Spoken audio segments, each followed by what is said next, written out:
앞선 박병준 기자의 리포트 내용처럼 자치단체들이 지방채 발행 규모를 2년 연속으로 늘리고 있습니다. 재정 자립도가 계속 낮아지고 있는 데다 빚까지 늘어나는 셈인데요. 이와 관련해 배재대학교 행정학과 최효택 교수와 이야기 나눠보겠습니다. 교수님 어서 오십시오. 안녕하세요. 네, 자 세수 결손으로 줄어드는 지방 교부세가 전국적으로 한 4조 2천억 원. 충남도의 경우도 연초 예상보다 한 1,800억 원 정도가 줄어든다고 합니다. 그래서 이제 비상금 역할을 하는 통합재정 안정화기금을 뺏쓴다는 거잖아요. 네. 사실 이것도 지금 넉넉치가 않은 상황인데 현재 지자체들 상황 어떤 수준입니까? 네, 먼저 그 통합재정 안정화기금이라고 하는 무엇인지 간단하게 좀 설명을 드리자면요.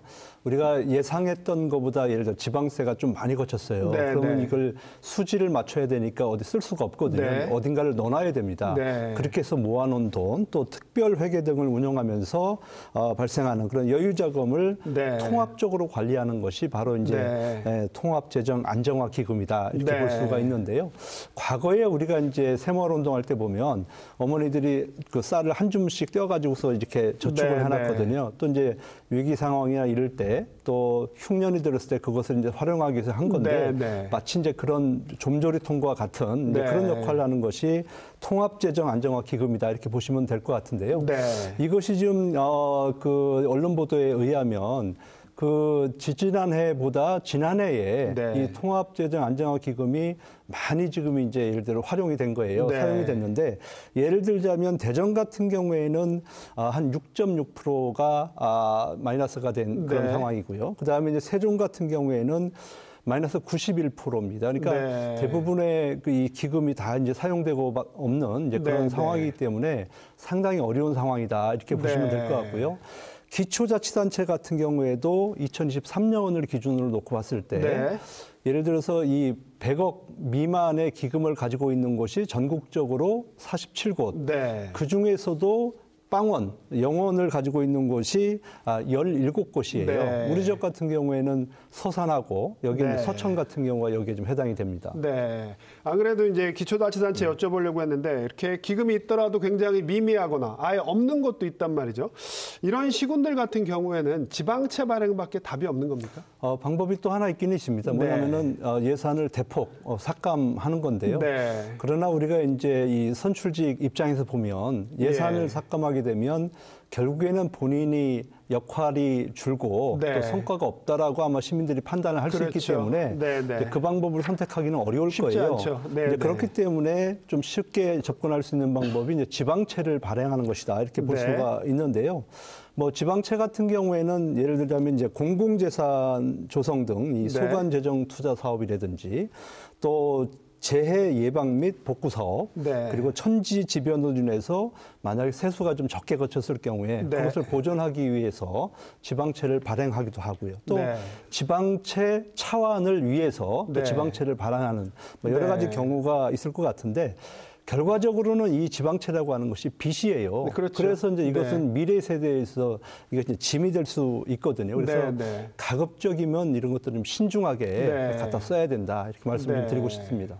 사실 지방채 발행도 한계가 있는 거고요. 주민들 입장에서 보면 이렇게 지자체 재정이 약화되면 이제 주민들하고 밀접한 사업들, 보건, 복지, 교육, 문화 이런 사업들이 축소되거나 중단되지 않을까 이 우려가 사실은 제일 큰데요. 자, 이렇게 지방 재정의 악화가 우리 주민들의 삶에 어떤 악영향을 줄까 이 부분 한번 짚어주신다면요. 쉽게 설명을 드리면 우리가 곳간에서 인심이 난다고 그러잖아요. 그래서 이제 예산이 줄어들게 되면 아무래도 이제 지역 경제 활성화에 큰 악영향을 준다. 또 사실은 이제 그러다 보면 전국적으로는 이제 파업하는 이제 그런 예를 들어 소상공인들 늘어나고 이렇게 되면은 아무래도 민심이 이제 흉흉하게 될 수밖에 없다 이렇게 볼 수가 있는데요.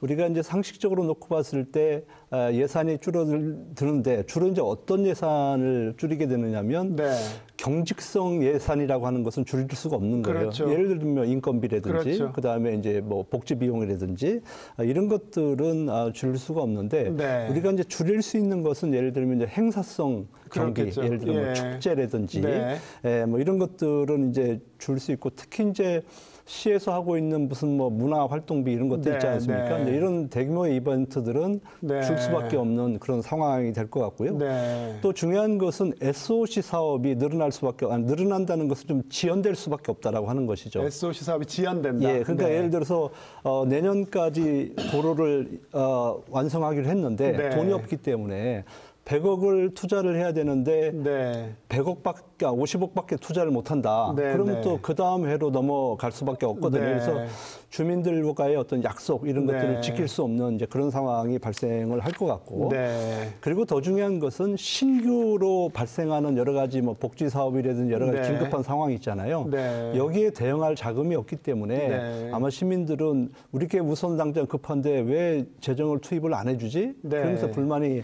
커질 수밖에 없는 이제 그런 상황이다. 보시면 될것 주민들은 같습니다. 뭐 어쨌거나 불편을 감수할 수밖에 없는 상황이 되는 건데, 자, 뭐 기금을 활용하고 지방채를 발행해서 뭐 당장 급한 불은 끈다고 해도, 자, 내년 또 내후년은 어떻게 할지 사실 이게 걱정입니다. 자, 위기 상황에 대비해서 좀 근본적으로 지방 재정을 좀 안정화시킬 수 있는 방안 이런 건 좀 없을까요? 지금 우리가 지방자치를 시행하고 있지만 네. 실질적으로 재정분권이 이루어지지 않고 있다. 네. 그래서 이 재정분권을 이루기 위해서는 네. 지금 2대8 구조인 국세와 지방세 구조를 바꿔야 네. 된다 하는 생각을 좀 하고요. 네. 또 하나는 지금 지방에 꼭 필요한 자금을 지원해주는 지방교부세라고 하는 게 있습니다. 네. 이것 지금 내국세의 19.24%인데 네, 네. 이것도 한 25%까지 좀 높일 필요가 네. 있다. 그런 생각이 듭니다. 그리고 이제 일본처럼 우리가 가지고 있지 않는 제도 중에 하나가 네. 법정 외세 제도라고 하는 거예요. 법정 외세 제도. 그 법적으로 예. 걷는 세 외에 네. 그 지역의 특성에 맞는 세를 개발해서 네. 거둬야 된다 하는 것인데 네. 이런 것들도 도입하는 것을 저는 신중하게 네. 한번 검토를 해야 된다고 보는 거고요. 네. 그리고 마지막으로 이제 어떤 사업의 성격이라든지 네. 또 어떤 사업성 뭐 이런 거에 따라서 저는 그 민자를 적극적으로 활용하는 것이 네. 저는 좀 필요하다 이렇게 보는 건데요. 우리가 국책 사업을 하기 위해서는 하기도 어렵지만은 네. 또 거기에 이제 매칭 펀드나 이런 것이 있기 때문에 있죠. 계속적으로 지자체 재정 건전성 낮아질 수밖에 없다. 네. 그래서 이런 민자 사업을 적극적으로 좀 활용할 필요가 있는데 네. 이것을 활용하게 되면 아무래도 지역 경제도 활성화가 될 거고요. 네. 또 사람들 고용하는 문제도 해결될 것이고요. 또 이렇게 해서 전국적으로는 선순환 구조가 유지될 수 있기 때문에 민자를 적극적으로 활용하는 방안 네. 지금 시점에서 고민해야 된다. 저는 이렇게 보고 있습니다. 알겠습니다. 오늘 말씀 여기까지 듣겠습니다. 고맙습니다, 네. 교수님. 감사합니다.